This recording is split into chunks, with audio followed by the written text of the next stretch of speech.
Suatu kali Zaid ibn Sabit yang sekarang jasanya kita pegang, apa itu? Al-Quran. Dalam hadis Sahih Bukhari dan Muslim, Abu Daud, Tirmizi dan imam-imam yang lain disebutkan bahwa Abu Bakar dan Umar radhiyallahu taala anhuma, ini pembeda Ahlus Sunnah dengan Syiah, membaca radhiyallahu terhadap sahabat-sahabat agung, yaitu Abu Bakar dan Umar. Mereka ini berdua datang kepada Zaid ibn Sabit. Apa yang mereka katakan? Wahai Zaid, engkau ulama muda, hafiz Quran, sekarang tahukah engkau para hufaz terbunuh lebih dari ratusan orang. Di riwayat itu disebutkan 70, di riwayat lain 700. Wallahu alam mana yang lebih kuat. Apa kata Abu Bakar dan Umar?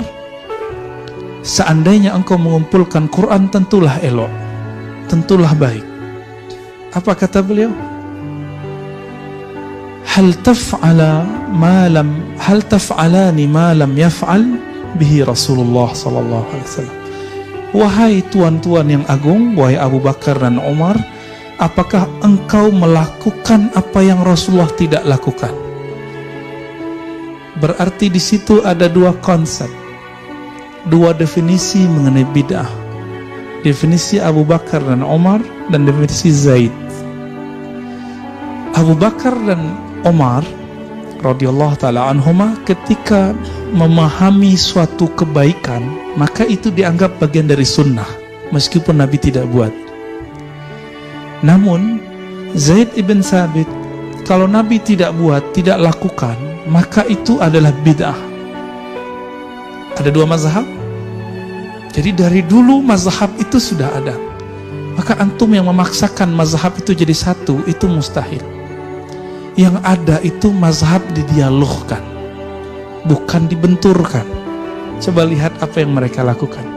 Lalu Abu Bakar dan Umar menjelaskan hujah-hujah mereka kepada Zaid ibn Sabit. Lalot, bolak-balik, jawab-jawab. Dan itu tidak sebentar, memakan waktu yang sangat panjang. Akhirnya Zaid mengatakan, fa'ara ma ra'aya. Aku kemudian IC, ara itu terjemahan Inggrisnya IC. Aku faham apa yang mereka fahami berdua.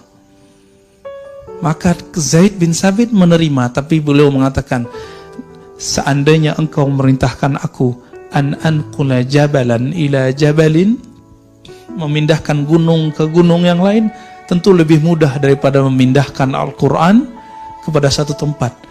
Kenapa? Kalau gunung kelihatan nggak? Kalau Quran di mana?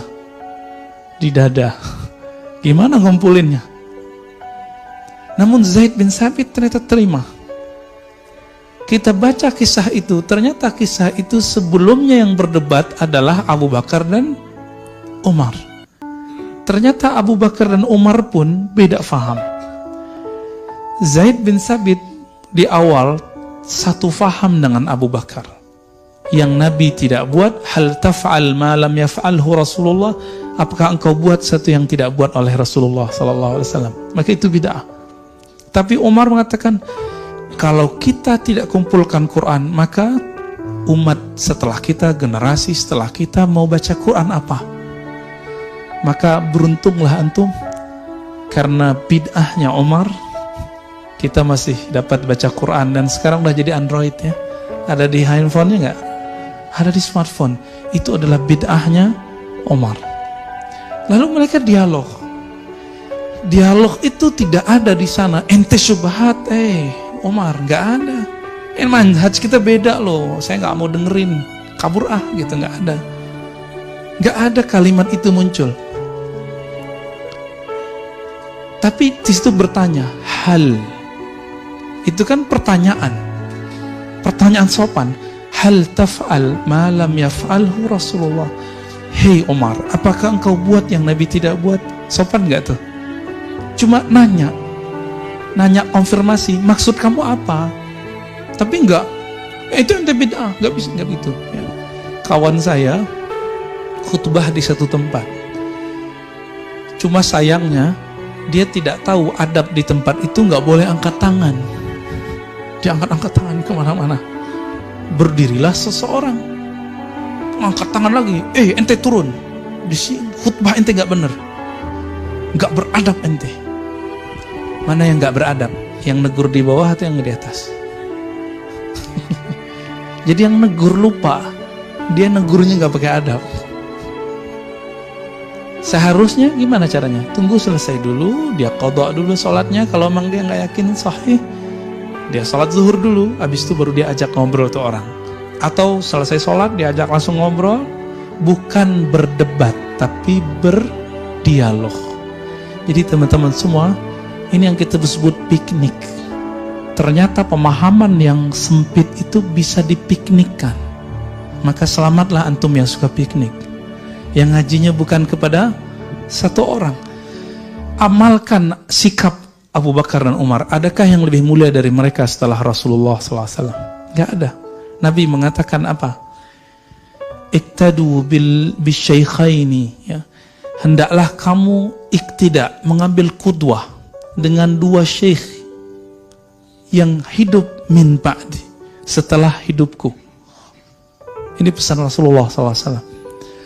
Kenapa Nabi gak sebut Ali? Ali bukan syekh. Syekh itu artinya tua, orang tua. Kalau Ali lain lagi, ana madinatul ilmi wa aliyun wa abuha, riwayat Imam Tirmizi. Kalau Utsman lain lagi. Kalau Umar disebut dengan dua model, disebut dengan muhaddas. Muhaddas bukan ahli hadas. Muhaddas artinya mulham, orang yang dapat ilham.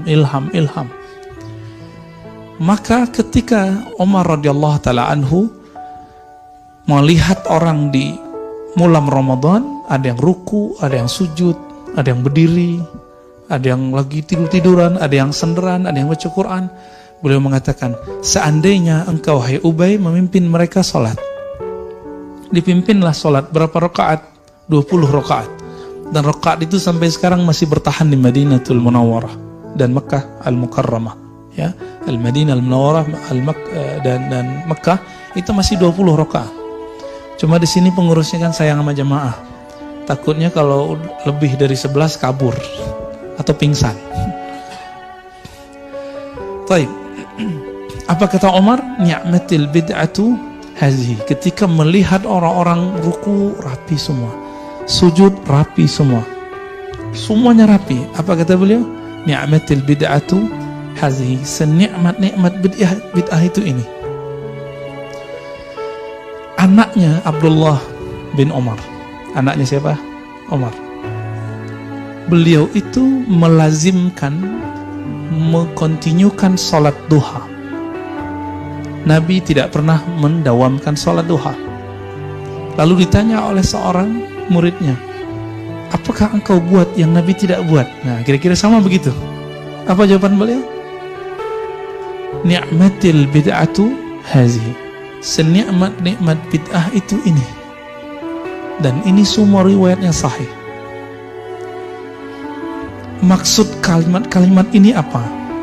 Jadi teman-teman semua, ketika kita berbeda faham, maka bertanyalah, bukan menghindar.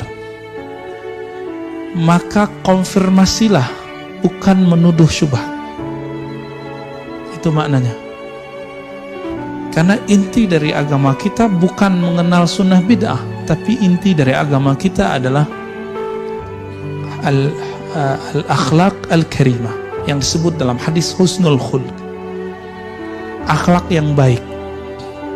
Orang di zaman Nabi, seorang perempuan, pasti hadis ini sering dibacakan para ustadz, dia sholat malam setiap malam, bahkan hampir tidak tertidur, tapi sama tetangganya gak baik. Apa kata Rasulullah? Finnar. Itu bukan tetangga sholat loh, tetangga rumah. Menurut antum gimana? Jika ada seseorang tetangga sholat kita nggak nyaman sama kita. Suatu kali Muaz bin Jabal memimpin sholat kepanjangan.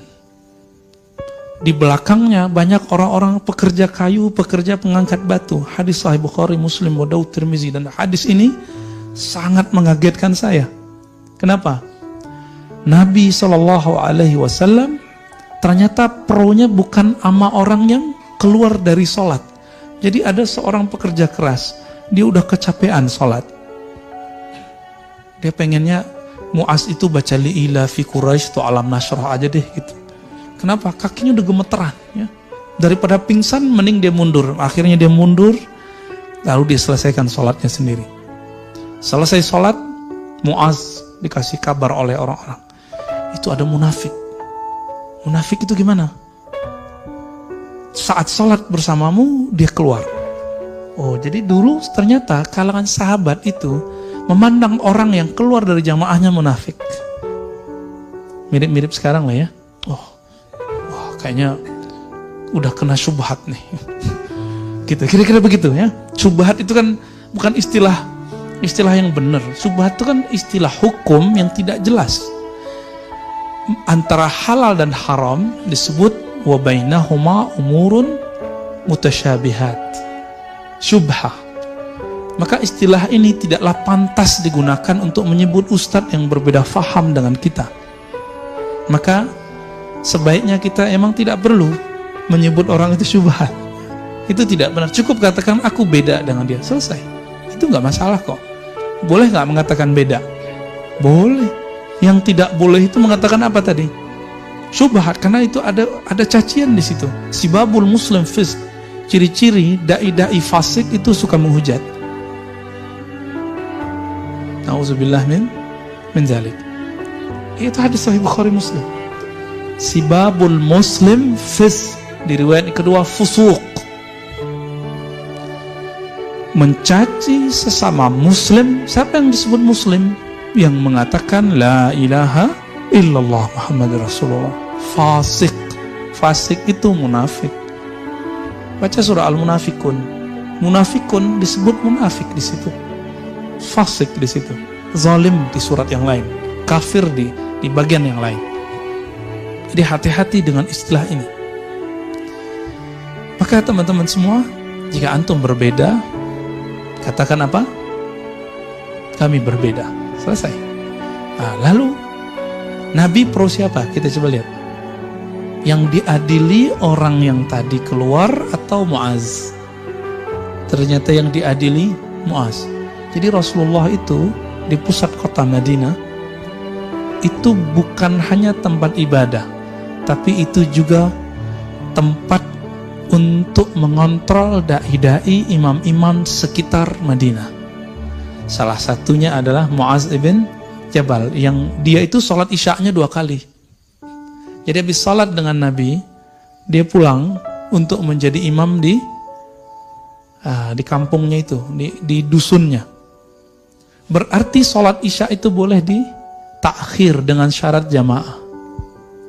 Jadi antum nanti kalau buat kajian panjang berseri, nanti sholat isya jam 9 boleh kok, jam 11 boleh, tapi berjamaah. Mau sholat isya kabur, itu baru bid'ah. Ya, meeting, oh penting Tad. Ini lebih penting dari jamaah. Oke. Pas udah lewat 15 menit, orang selesai sholat jamaah, meetingnya selesai, terus dia nggak mau sholat jamaah. Itu baru meeting nggak diberkahi. Tapi bolehkah meeting di saat orang sholat jamaah? Boleh. Dengan syarat nanti antum buat gelombang kedua. Jadi selamat yang bekerja, antum punya ilmu baru pagi ini. Boleh mentakhir salat jamaah, tapi mentakhir salat sendiri, itu baru nggak benar ya. Walaupun itu boleh secara hukum fikih, tapi dia makruh secara ittiba'us sunnah, mengikuti sunnah Rasulullah SAW. Diadili Mu'az. Mu'az dipanggil. Jadi yang dipanggil itu bukan jamaahnya, ustadznya. Kenapa? Jamaah berkurang 1. Antum bayangin jika jamaahnya berkurang 2 shaf. Itu berapa kali Nabi ngomong? Apa kata Nabi? Afattanu anta ya Mu'az. Gitu Nabi nunjuk langsung. Tapi Nabi nunjuk tuh begini. Gak begini ya. Nabi nunjuk tuh begini. Afattanu anta ya Mu'az. Mu'az bergetar, Pak. Takut gak bisa jawab apa-apa. Ya Rasulullah, awal-awalnya masih jawab. Itu munafik, masa kita lagi sholat dia kemudian keluar? Jawaban Nabi, afattanu anta ya Mu'az. Diulang itu. Di riwayat Imam Nasai disebutkan versi lain, afatinun anta ya Mu'az. Kalau fatin, bukan fatin itu ya, yang ahli seni suara itu, pakai ta. Fa, kalau fatin itu pakai to kayaknya. Kalau fatin, lalu ada mubalaghahnya, berlebihan, artinya fatan, kamu telah berlebihan dalam membuat fitnah. Fitnah dalam bahasa Arab buat kacau. Cuma satu jamaah nyusut disebut pembuat fitnah. Antum bisa bayangkan, jamaah kita kurang berapa. Jadi kalau ada antum yang walk out karena saya ngaji, itu saya pembuat fitnah, atau antumnya yang sahibu fitnah, ya. Jadi jika ada kalimat ini menyinggung salah satu antum saja, maka saya sudah buat fitnah, dan saya minta ampun kepada Allah jika itu terjadi. Namanya lisan, apalagi tanya jawab. Kalau tanya jawab, kadang-kadang kita lupa, kita tugasnya sebagai da'i, beda dengan muallim. Da'i itu memberi kabar gembira, juga memberi kabar yang menakutkan. Tapi kalau muallim itu boleh kasih judge. Jadi kalau sistem kajian antum di sini sudah kajian ta'lim, itu si ustadz boleh buka yang tidak boleh dibuka saat dakwah. Boleh memberi sanksi yang tidak boleh diberi sanksi saat dakwah. Itu bisa bedain.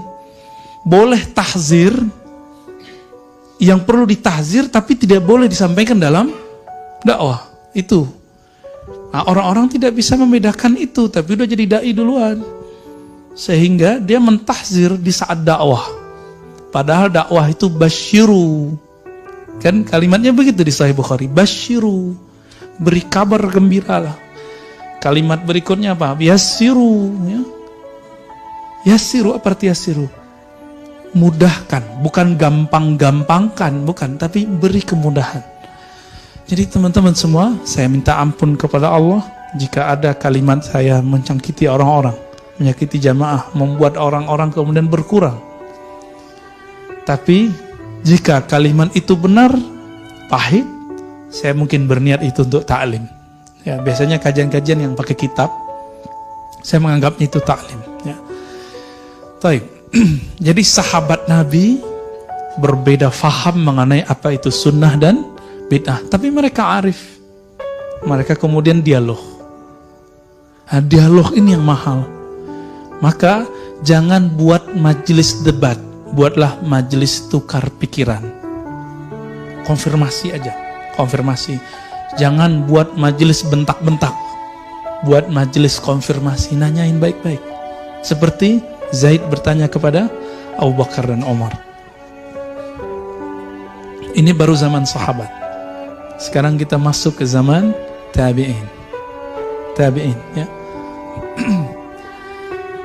Saya dapat kabar, dapat WA mengenai satu amalan yang dianggap menyembah guru. Dianggap menyembah guru, yaitu cium tangan. Kalau orang Bandung udah biasa cium tangan sama guru, ya. Apa kata si ustadz? Itu sampai kepada saya dan tunjukin videonya. Takbilu liyad nisfus sujud, mencium tangan separuh sujud. Ini bahaya nggak kalimat ini? Bahaya, ya. Karena sujud di situ artinya nyembah, toh, ya. Berarti saya separuh nyembah guru kalau cium tangan guru. Ini bahaya. Kita coba cek ulama-ulama tabi'in. Bahkan di sahabat sudah ada, ya. Lebih dari cium tangan. Antum coba lihat. Suatu kali seorang tabi'in datang kepada Anas ibn Malik. Anas itu 10 tahun khidmah untuk Nabi SAW tidak digaji. Adakah hari ini khadim, asisten rumah tangga, pembantu yang mau bekerja tanpa digaji? Gak ada, ya. Ummu Sulaim, ibundanya Anas ibn Malik radhiyallahu taala anhuma, itu mengirim Anas untuk mengabdi kepada Rasulullah dan mengatakan, wahai Rasulullah, kami tidak minta gaji, tapi minta doa. Tapi minta doanya nanti di akhir, setelah Anas mengabdi. Anas mengabdi 10 tahun, selesai mengabdi ketika udah dewasa. Jadi umur 10 tahun dia mulai ngabdi. 11 tahun kurang dikit, Ummu Sulaim datang kepada Nabi dan mengatakan, "Ya Rasulullah, ud'u lahu." Tolong doakan siapa? Anas ibn Malik. Maka Anas ibn Malik didoakan. Doanya melebihi gaji seumur hidup. Gaji 7 turunan, Mbak. Apa doanya? Allahumma akthir malahu wa auladahu wa adkhilhul jannah. Riwayatnya macam-macam, kita ambil satu riwayat itu. Ya Allah, banyakkan hartanya, anaknya, dan masukkan surga. Banyak harta itu lebih dari gaji, Pak. Maka Anas salah satu sahabat terkaya di zamannya. Jadi kaya itu nggak bid'ah. Antum kaya itu nggak bid'ah, itu sunnah. Itu doa Nabi Sallallahu Alaihi Wasallam. Tapi jangan gaya hidupnya gaya orang kaya. Gitu. Karena kalau gaya hidupnya gaya-gaya orang kaya, apa kata Ibrahim Al-Qassar? Siapa yang sok kaya, iftaqarah, maka dia dikutuk menjadi bermental miskin. Nanti keluar lagi model baru handphone, nyesek Pak.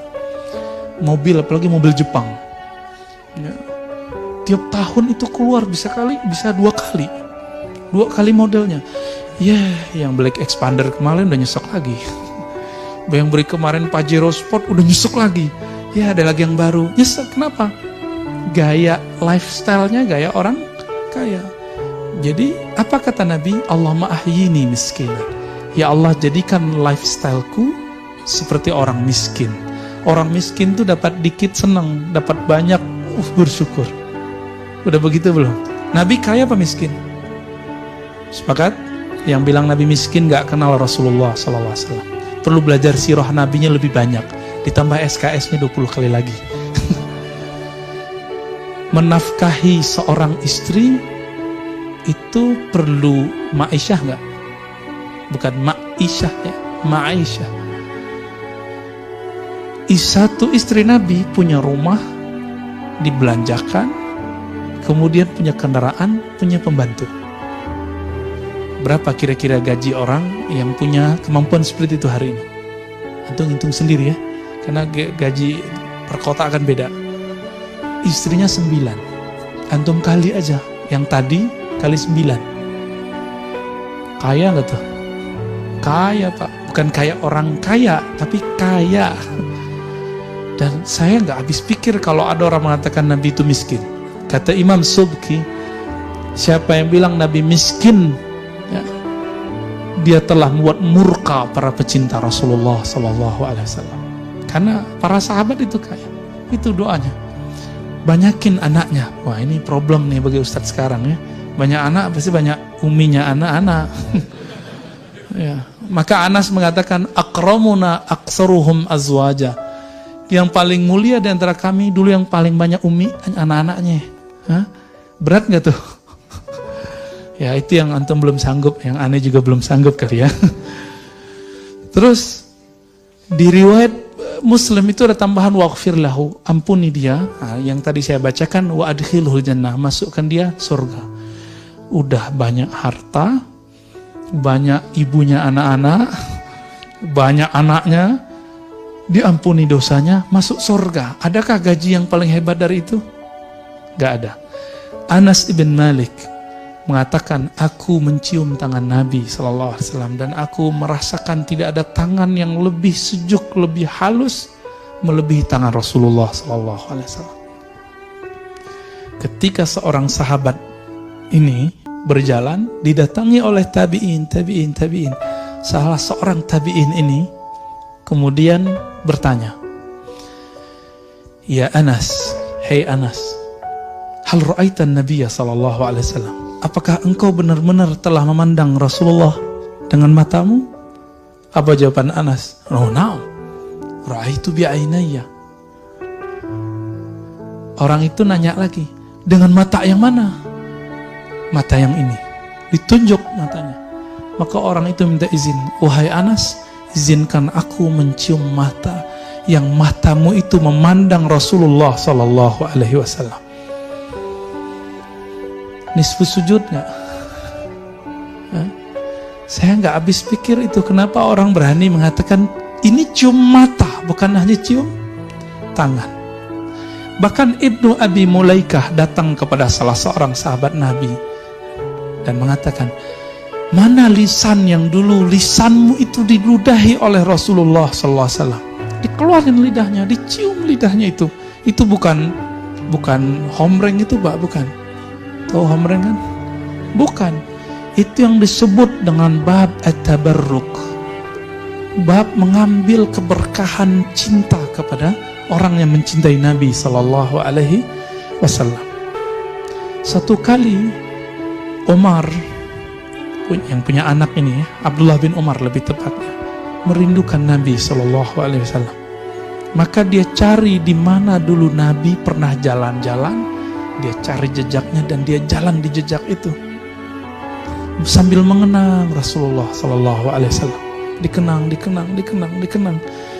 Dan dia teringat di pohon yang ini Rasulullah dulu pernah duduk, tapi pohonnya sudah dipangkas, tinggal cuma bekas-bekasnya. Nabi dulu pernah berteduh di situ. Dia berteduh di situ, pohonnya sudah nggak ada. Di situ dia mengenang Nabi Sallallahu Alaihi Wasallam. Itulah maulid yang dibuat oleh Abdullah bin Umar. Kenapa dia nggak perlu buat maulidan seperti orang-orang kita, seperti ulama di Hadramaut, seperti ulama di Al-Azhar? Itu di Mesir, orang buat dari 1 Rabiul Awal sampai tanggal 12, ditutup dengan pawai sholawat. Setiap tempat bos, karena saking gembiranya, merindukan Nabi Sallallahu Alaihi Wasallam.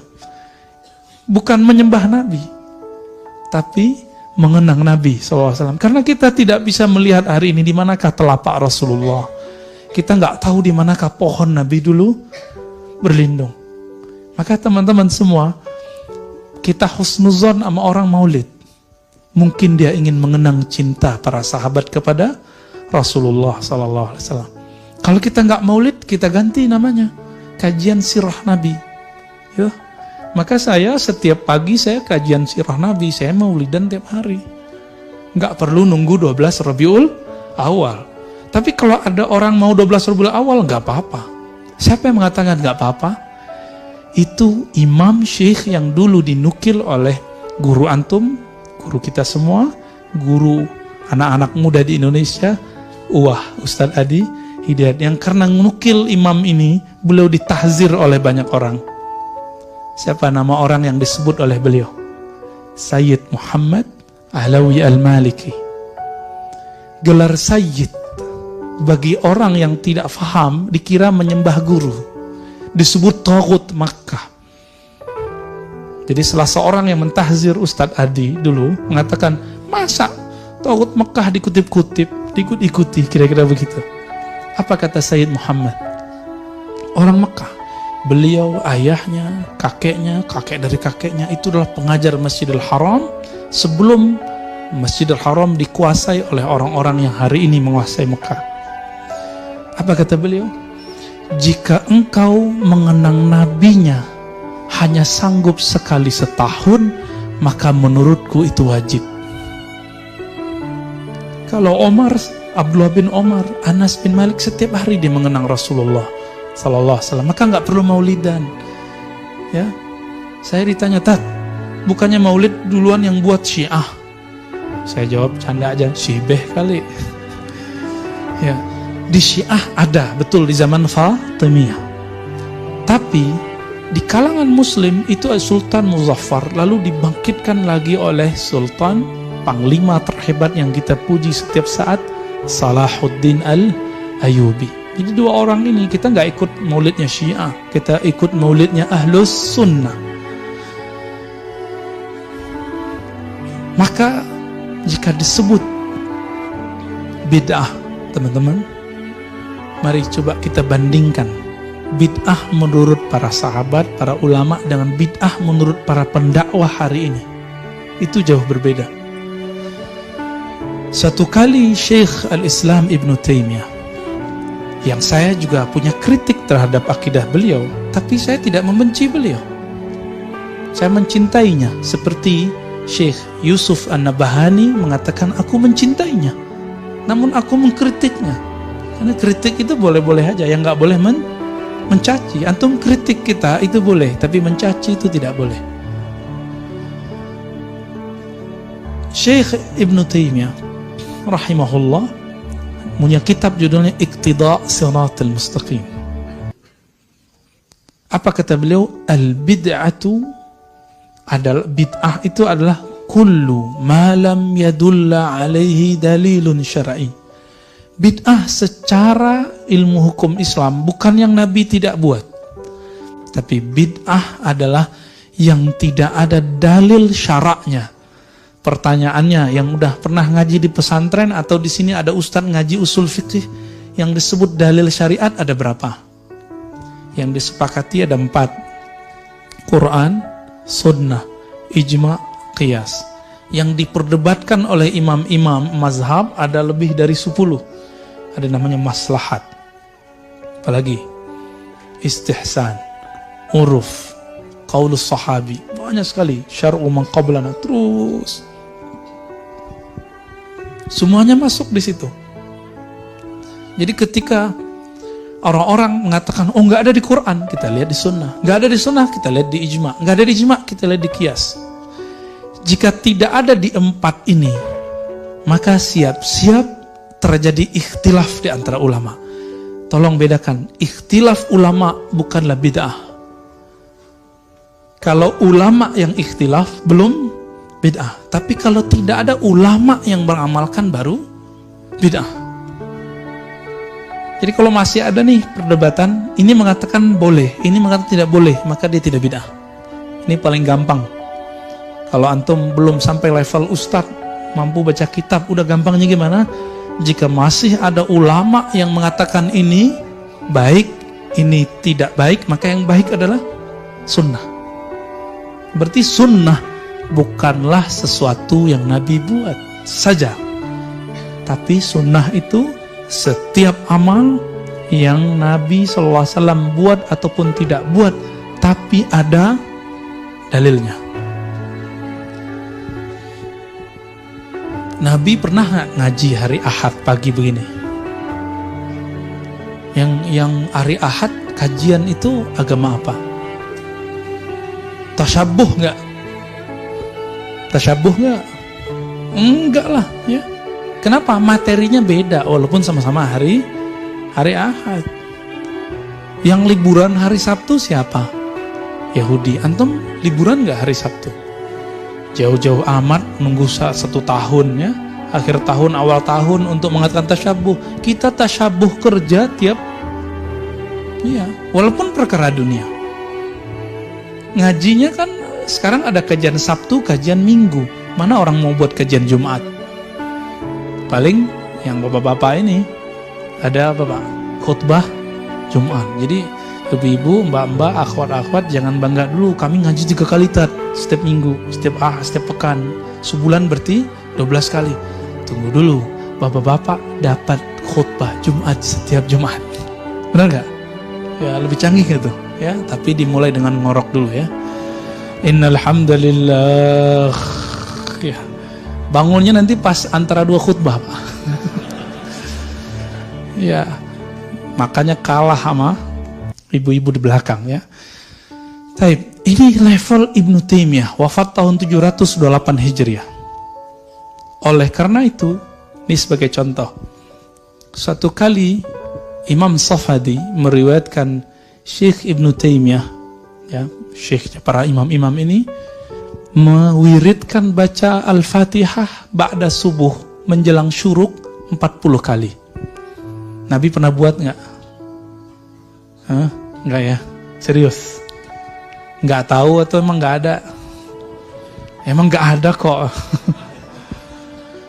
Lalu ditanya oleh seorang muridnya, wahai Tuan, kenapa Anda baca Fatihah 40 kali? Nggak dituduh, syubhat ente. Nggak ditanya, kok dikonfirmasi. Ini yang kita sebut dialog tadi. Apa jawaban beliau? Aku membaca Fatihah 40 kali untuk wirid supaya Allah fatah. Allah buka kepadaku pemahaman satu ayat yang malam tadi mentok. Jadi malam tadi beliau baca ayat selevel imam, mentok nggak paham-paham. Kalau antum mentoknya tiap malam.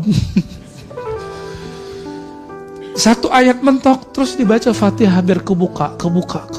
Benar, di ayat ke-40 kebuka. Saya jarang sekali menikmati baca surah Yasin, karena jarang ikut Yasinan ya. Mungkin antum lebih hafal Yasin daripada aneh. Ketika pergi ziarah ke Uzbek, kampung Imam Bukhari, kampung Imam Ahlus Sunnah, Abu Mansur Al-Maturidi. Di situ pimpinan rombongan bilang, ayo baca Yasin yuk. Saya mikir, wah Yasinan nih. Tapi karena saya nggak mau debat, saya ikut aja ya. Kan ingat satu hadis, walaupun hadisnya dhaif menurut beberapa syekh, tapi disalihkan, dianggap baik oleh Imam Abu Daud. Iqra Yasin ala mautakum, bacakan Yasin untuk orang yang wafat. Maka saya ikut husnuzon dengan baca ayat, dengan baca hadis itu. Kita mulai baca Yasin. A'udzubillahi minasyaitonirrajim. Bismillahirrahmanirrahim. Saya baca Yasin. Itu bergetar Pak, masih berdiri semua. Wah, ini kok beda sekali baca Yasin yang di sono sama yang di Bandung ya. Yang di Bandung, yang di Ciputan, yang di Depok kok beda gitu rasanya. Yang di Jakarta kok beda. Saya ikutin terus. Ternyata selama ini saya ngerasa ustadz. Merasa diri ini sudah pinter, sudah alim. Waktu itu udah malam, kira-kira jam 8, saya merasa diri saya murid. Saya ikut aja deh gitu. Jadi mengalah sedikit, mau dipimpin oleh orang, ternyata Allah buka di situ. Baca satu huruf di surah Yasin itu, satu huruf itu saya tahu maknanya. Ada maknanya. Satu kalimat itu indah sampai akhir. Pengen lagi baca Quran di sana. Yang merindukan lagi baca Quran di sana. Saya nyesel kok saya baca Yasin doang. Kenapa nggak baca Al-Kahf, baca Al-Mulk, biar tambah banyak yang kebuka. Sekarang saya baca Yasin nggak ketemu rasa itu. Bergetar itu nggak ada Pak. Bergetarnya cuma sedikit. Kenapa itu? Ternyata sang imam itu suka dulu baca surah Yasin. Ayat favoritnya kira-kira begitu. Nah, bid'ah nggak?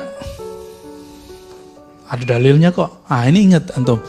Jika ada satu amalan berdasarkan hadis yang dhaif, dia tidak bid'ah. Loh kok gitu? Kan masih ada dalilnya. Itu yang disebut bid'ah apa? Satu amalan yang tidak ada dalilnya. Yang tidak berlaku hadis dhaif itu untuk hal halal haram dan sifat Allah, akidah. Surga neraka hari kiamat itu nggak boleh pakai hadis dhaif. Siapa yang ngomong gitu? Imam Salafus Saleh, Imam Ahmad bin Hanbal, imamnya Ibnu Taimiyah. Ibnu Taimiyah itu ikut beliau. Disebut Sayyidus Salaf, penghulu ulama salaf. Apa kata beliau? Idza rawaina fil halali wal haram tashaddadna. Jika kami meriwayatkan hadis mengenai halal haram, kami ketat. Yang dipakai cuma sahih hasan. Wa idza rawaina fi ma siwa dzalik tasahalna. Jika kami meriwayatkan selain halal haram, maka kami melonggarkan. Maka Imam Ahmad terkenal sebagai imam yang membolehkan hadis dhaif. Banyak yang ngeles, enggak, hadis dhaif yang dimaksud hadis hasan. No, bukan. Kita bisa buktikan berapa banyak amalan Imam Ahmad bersumber dari hadis dhaif. Banyak Pak, banyak sekali. Dan itu menjadi mazhab Hanbali. Oleh karena itu bermazhab adalah amalan salaf. Yang mengatakan bermazhab luar salaf itu telah mengingkari sejarah salafus saleh. Ya, saya mau tanya, Imam Ahmad bin Hanbal wafat tahun berapa? 241. Ya. Gurunya Imam Syafi'i wafat tahun berapa? 204. Salaf nggak? Salaf ujungnya kan 300. Ini masih di bawah 300? masih. Imam Malik tahun 179. Imam Abu Hanifah 150. Maka 4 imam ini adalah imam salafus saleh. Antum ikut salah satunya, maka antum salafi yang sahih. Jadi salafi itu mudah sebenarnya. Sangat mudah. Tapi saya nggak tahu kalau nama ini kemudian telah jadi brand banyak orang atau sedikit orang. Ya, maka saya meyakini saya ikut salaf karena imam saya adalah Imam Syafi'i, Imam Malik, Imam Abu Hanifah, Imam Ahmad bin Hanbal, bukan satu imam. Imam kita ada Bukhari, Muslim, Abu Daud, Tirmizi. Nah, ini contoh Tirmizi. Bahwa beramal dengan hadis dhaif itu adalah sunnah, bukan bid'ah. Silakan buka Sunan Tirmizi. Sunan itu jamak dari sunnah. Nanti ketemu satu bab aqiqah, al-aqiqah bahasa Arabnya, aqiqah. Udah ada terjemahannya sekarang ya. Hadis pertamanya mengenai azanil maulud, mengazankan bayi baru lahir. Mengazankan bayi baru lahir. Saya sudah cek, ternyata rawinya dhaif 2 orang. Lemah 2 orang. Jadi Imam Tirmizi ngambil dari seorang ulama, dari Nabi SAW, bahwa Nabi mengazankan cucunya. Dan di riwayatnya ada 2 rawi yang dhaif. Tapi Imam Tirmizi, murid Imam Bukhari, mengatakan hasanun sahih. Hadis ini hasan plus sahih. Antum ikut mana? Tiba-tiba muncul Syekh Albani mengatakan hadis ini dhaif. Hadis itu dhaif, penelitian ilmu hadis standar. Tapi penelitian imam yang di atas standar, yaitu Imam Tirmizi, hadis ini hasan sahih. Ternyata standar sahih itu tidak hanya rawi, tapi ada satu lagi. Adakah ulama sahabat, ulama tabi'in, tabi'ut tabi'in, salafus saleh mengamalkannya? Jika ada, hadis yang dhaif itu langsung naik jadi sahih. Itu versi Imam Tirmizi. Imam Tirmizi, Imam salafus saleh. Antum ikut mana? Ikut Imam Tirmizi atau pendapat Syekh Albani? Itu boleh-boleh aja. Tapi kalau aneh ikut Imam Tirmizi, karena murid langsung Imam Bukhari. Jarak beliau dengan Nabi cuma 4 orang. Jarak beliau dengan Nabi cuma 4 orang. Bahkan ada 3 orang, tapi yang kuat itu 4 orang antara beliau dengan Nabi SAW. Yang 3 disebut sulasiyat, yang 4 disebut rubaiyat. Hadisnya dhaif, tapi disebut sahih. Kenapa? Karena ada ulama salafus saleh yang mengamalkannya. Jadi sebenarnya jika kita mau membuka pikiran kita dengan baik, membaca kitab-kitab ulama salafus saleh dengan tenang satu-satu, dikhatamkan satu-satu. Nah, ini tradisi salaf. Maka di sini katanya, saya kaget malam tadi dikabarin oleh beliau ya, Ustaz, kita udah khatam di sini 6 imam. Loh, aku khatamnya 4 tahun kok. Di sini kok khatam cuma beberapa pertemuan. Ternyata baru sejarah imamnya. Semoga nanti ini masjid menjadi corong ahlus sunnah. Di sini ada kajian Sahih Bukhari, Sahih Muslim, Sunan Abu Daud, Sunan Nasai. Kalau perlu buat pesantren dekat-dekat sini, pesantren hadis. Pesantren hadis. Atau dibuat daurah kajian hadis. Kan banyak ahli hadis di sekitar Bandung. Bandung kan dekat kampus UI, UIN ya. UIN, sebenarnya UI yang negeri. UIN itu mirip dengan Al-Azhar. Di situ ada orang yang lurus, di situ ada orang yang bengkok-bengkok, di situ ada ahlus sunnah, di situ ada ahlul bid'ah. Di situ ada orang yang manhajnya sahih, di situ ada orang yang tidak sahih. Ada yang liberal, ada yang tidak liberal. Namun yang dominan adalah ahlus sunnah. Maka cara orang untuk menjauhkan umat dari ulama, jauhkan umat dari UIN. Cara orang untuk menjauhkan umat dari ulama, jauhkan umat dari pesantren. Pesantren itu kan gak ada kaitan sama politik. Jika ada kiai keluaran pesantren berpolitik, itu nggak ada hubungannya sama pesantren. Ya, jadi jangan pernah sudutkan pesantren karena lulusan pesantren itu berpolitik. Sepakat? Jika ada lulusan UIN liberal, itu bukan UIN yang liberal, dianya yang liberal. Karena kalau standarnya pakai oknum, maka Al-Azhar liberal dong. Kenapa? Banyak tamatan Azhar juga liberal. Ummul Qura itu di mana? Di Mekah. Banyak yang liberal. Ya, bahkan antum nggak suka. Ya. Pimpinan ormas lagi. Ya kan? Ummul Qura Mekah. Hei, jangan sebut Pak. Ya, semangat amat Pak. Jangan sebut-sebut ya. Jadi tidak ada standarnya itu oknum. Oke? Jadi nggak mesti tamatan ini berarti liberal, enggak. Jadi buku pemurtadan UIN IAIN adalah fitnah. Afattanu anta ya muallif. Ente telah buat fitnah, telah buat kacau. Sekarang kalau sebut UIN apa? Wih, liberal gitu ya. Murtad. Murtad enak amat ya. Ini tanda nggak ngaji akidah Ahlussunnah dengan benar. Murtad itu berat loh ya. Konsekuensinya berat. Yang gampang memurtadkan itu cuma satu kelompok dalam sejarah Islam, namanya Khawarij. Jangankan beda faham begitu, beda coblosan aja murtad nama dia. Ya, tuh pewarisnya tuh. Kita nggak mau, kita beda. Lagi-lagi kita kata tadi, kita berbeda tapi iman kita sama.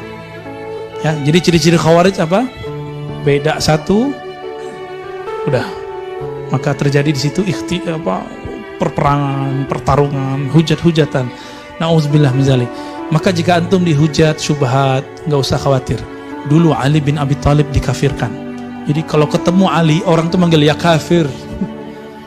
Ali dikafirkan, Madinatul Ilmi. Muawiyah dipanggil ya fasik. Dipanggil fasik, munafik. Abdullah bin Amr ya, itu dipanggil munafik, kafir. Jadi kalau sekarang kita cuma dipanggil syubhat, ya nggak apa-apa, syubhat bagi dia. Kan hadisnya kan kalau dilanjutin gimana? La ya'lamuhunna katsirun minan nas. Perkara syubhat itu tidak dikenal hukumnya oleh kebanyakan orang. Kalau kita tahu, berarti kita yang sedikit itu. Kebanyakan orang nggak tahu, dia salah satunya nggak tahu. Taib, sudah masuk syuruk, udah lewat. Nah, syuruk itu boleh dikerjakan sebelum duha. Yang nggak boleh itu subha. Subuh plus duha. Ya, jadi kalau kajian wajib atau sunnah? Kajian, ngaji, belajar wajib. Sholat sunat syuruk, sunat. Jadi kalau ketemu wajib mas sunat duluan mana? Wajib. Oke, jadi kalau ngaji nanti, kecuali kita mau keluar duluan, ada hajat, jangan sholat depan ustadznya, sholat di belakang gitu. Biar ustadznya nggak baper nanti, karena nggak semua ustadz itu tahan banting. Ya,